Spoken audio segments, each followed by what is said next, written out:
नमस्कार मंडळी, स्वप्नांची सफरवर तुमच्या सर्वांचं सहर्ष स्वागत आहे। आज आपण जातोय महाराष्ट्रातील एका ज्योतिर्लिंगावर। औंढा नागनाथ येथे आज आपण जात आहोत।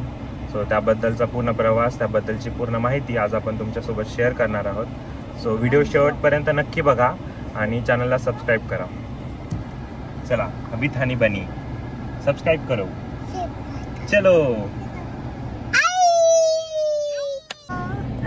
सब्सक्राइब करो, लाइक करो, शेयर करो, चलो चलो चलो।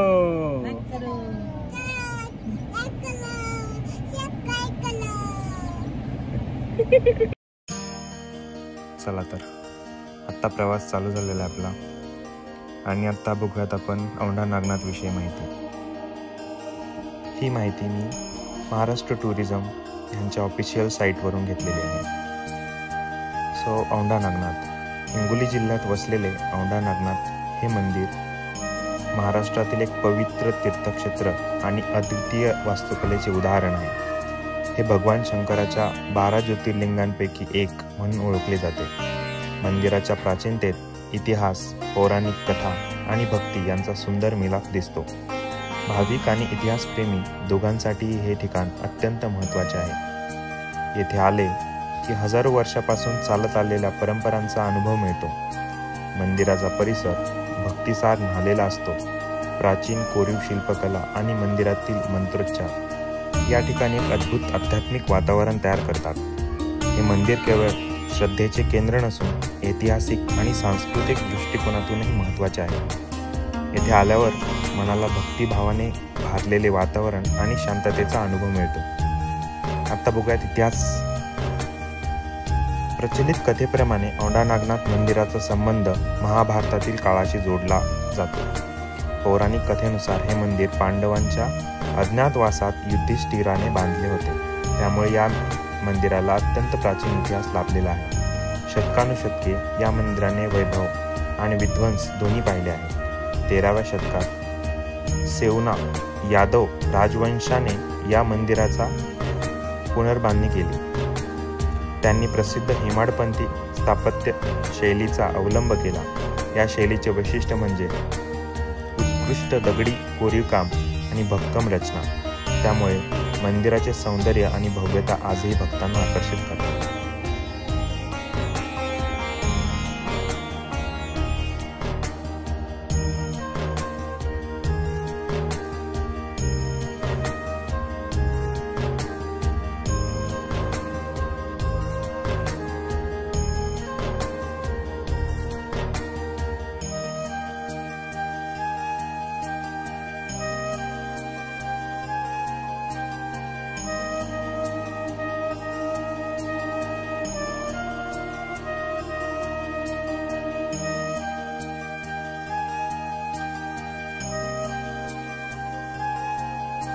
हे मंदिर संत नामदेव यांच्याशी निगडीत आहे। भक्ती संप्रदायातील या थोर संताला एकदा त्यांच्या जाती ओळखीमुळे मंदिरात प्रवेश नाकारला गेला, पण त्यांनी मंदिराच्या बाहेर बसून भजन गायन सुरू केले। त्यांच्या भक्तीने प्रसन्न होऊन मंदिराने आपला मुख्य द्वार त्यांच्या दिशेने फिरवला, अशी मान्यता आहे। ही कथा मंदिराच्या दैवी सर्वसमावेशकतेचा आणि भक्तीच्या सामर्थ्याचा कायमस्वरूपी संदेश देते। त्यामुळे औंढा नागनाथ मंदिर हे श्रद्धा, इतिहास आणि वास्तुशिल्पाचा अनमोल ठेवा आहे।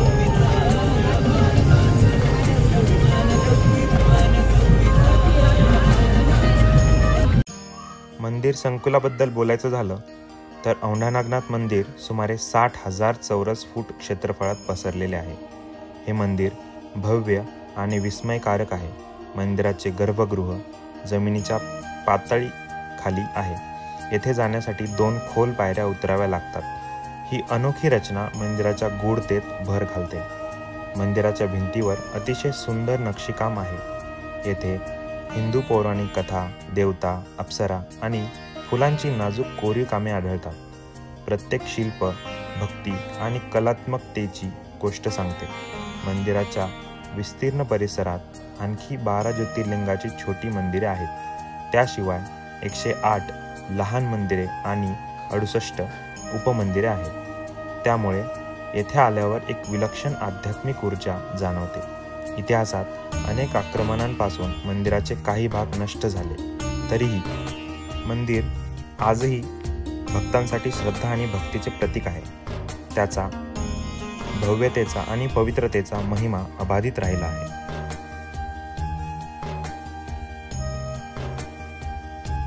सबस्क्राइब करो.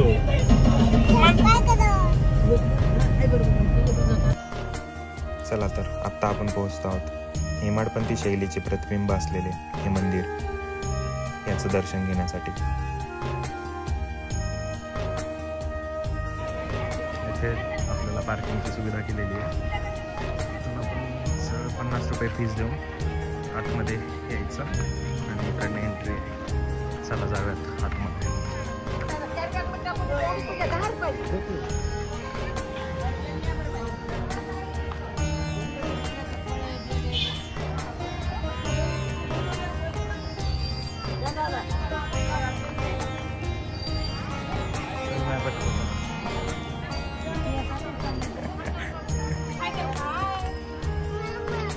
चला चला चला.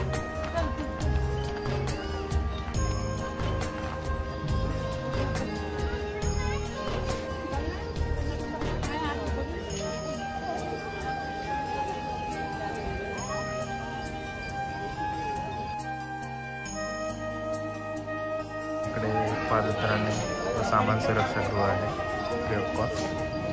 हे झालं. त्याच्यानंतर हा भक्त शिरोमणी श्री नामदेवजी महाराज पश्चिम प्रवेशद्वार.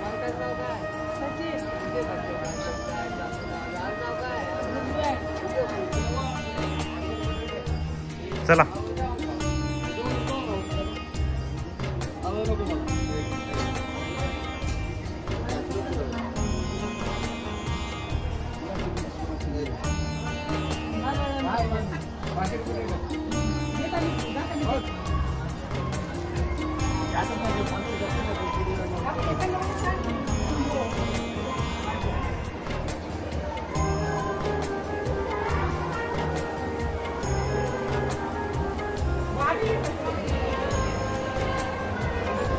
गर्दी खूप होती. 5-6 वाजणार होते, त्यामुळे आम्ही गाभाऱ्यात न जाता बाहेरून दर्शन घ्यायचं ठरवलं.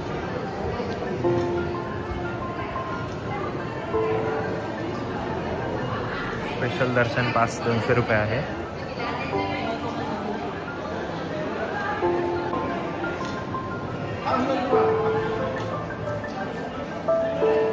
चला.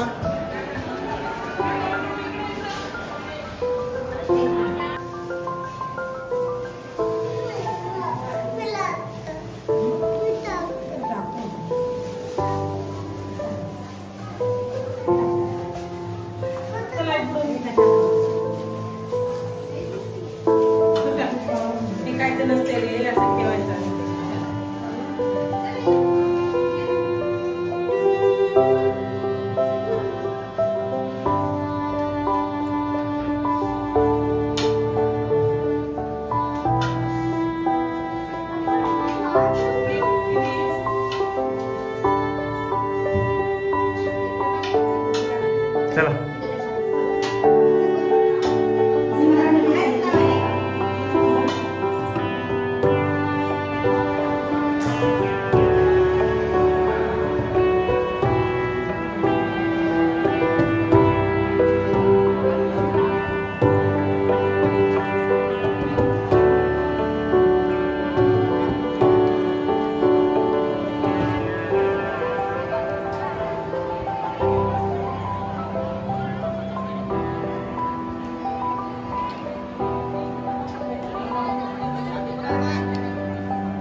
चाबी कोणाकडे आहे?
त्या बाईने तुमचं नाव भैया स्वप्नील भैयानं धर्म केला, आजोबाचा उद्धार केला, आजी माय सुखाची राहू दे, आई वडिलाची सेवा करू दे, आई वडिलाचं नाव सांगा. मीरा आईने धर्म केला, उत्तमराव बाबांनी धर्म केला, आई वडील सुखाचे राहू दे, नागनाथ महाराज चिंतनमणी देवता पार्वती सुख शांती समाधान होती, नागेश्वरी चिंतनमणी देवता पार्वती धन कामिना मन कामिना पुत्र कामिना चिंतन मन सर्वशुद्धी. बहीण भाऊ किती उगेच आहे, तीन बहिणी एक भाऊ, तीन बहिणी एक भाऊ सुखाचा राहू दे, दोघे चौघजण सुखाचे राहू दे, धन कामिना मन कामिना पुत्र कामिना चिंतन मनोसुधी. अन्नदान वस्त्रदान भांडदान सोनदान मोतीदान कोण वाटील कन्यादान. कोणतं गाव उगेच आहे ही मसोबाची प्रतापराव साहेबाची गावची तुम्ही तर नागनाथ महाराज चिंतनमणी देवता पार्वती सुख शांती समाधान होते. तुळजापूरची भवानी माता अक्कलकोट स्वामी समर्थ शेगावचे गजानन महाराज शिर्डी साईबाबा माहूर दत्तात्रय अनुसार रेणुका माता परसुरली भोगे साहेबांना आजोबाच्या नावाने मोकळ्या मनाने 501 रुपयाचा धर्म केला, कोळीचा उद्धार केला. मध्ये शंकर पार्वती माता परसुरली मनात घरल्या कामाला ही शेडी नागनाथ महाराज परसुरली मनात भोगे साहेबाचा जे कार होते आज तो वर्षा देव आले होते. नागनाथ महाराज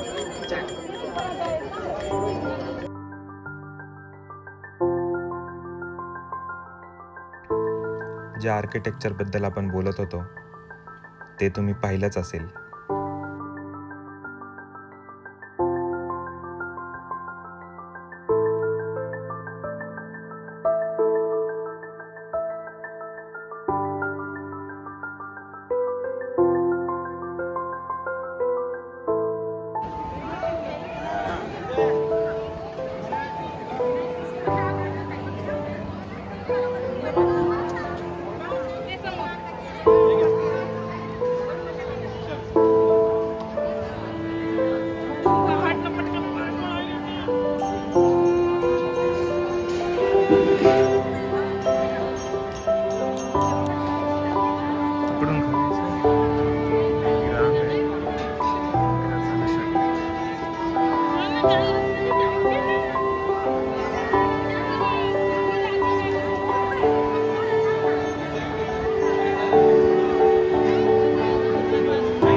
इथे 20 रुपये आणि तिथे नारळ नाही आत नेऊ देत. जर बाहेर तुम्हाला नारळ ऑफर केलं तर नारळ घ्यायचं नाही, कारण की इथं गेटवर ठेवलं जातं आणि तिथून मग ते गायब करतात.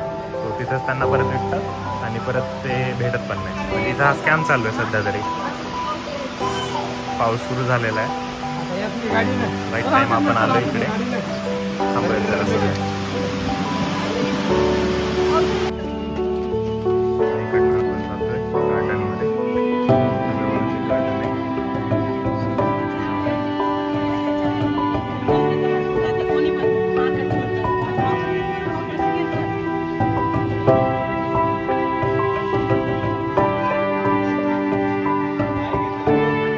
In 150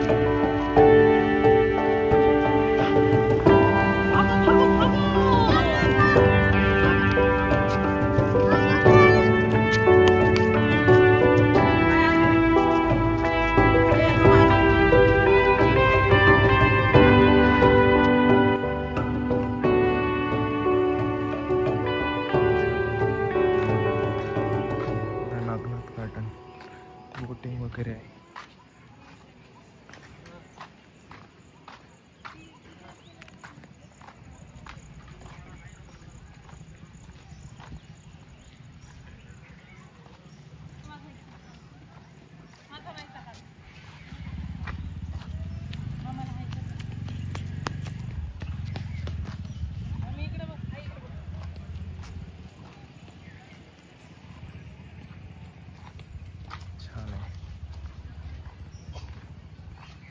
हिरवगार आहे सगळीकडे. 30 रुपये तिकीट. 30 रुपये तिकीट भरून तुम्हाला आतमध्ये एंट्री आहे. हो.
ते खेळायचंय.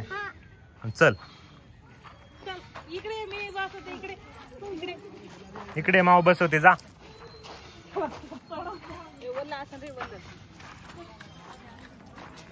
ते तिकडचं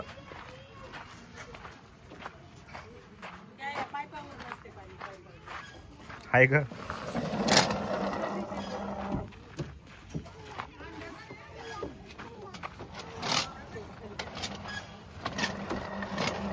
बस हानू ये. अरे रे अरे बाप रे. बाहेर इथं जायचं खाली. तू बघता येत नाही काय? ये हळूहळू ये. ये हळूहळू ये.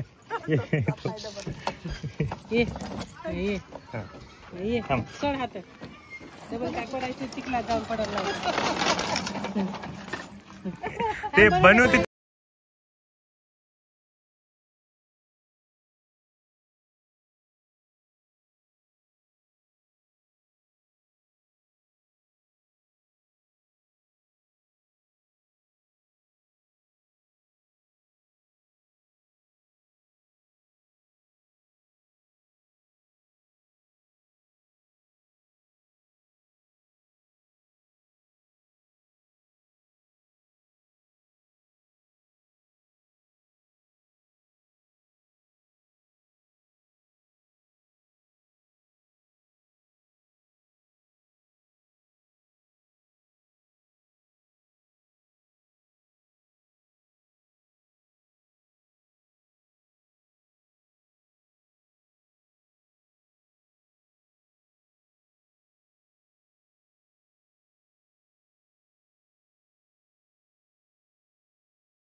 कसं वाटायला हॅलो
आपले इऑन रेडी टू गो. आजचा हा व्हिडिओ बघितल्याबद्दल सर्वांचं खूप खूप आभार. असंच नवीन व्हिडिओ पाहण्यासाठी सबस्क्राईब करा स्वप्नांची सफर, शेअर करा, लाईक करा आणि तोपर्यंत बघत राहा स्वप्नांची सफर. धन्यवाद.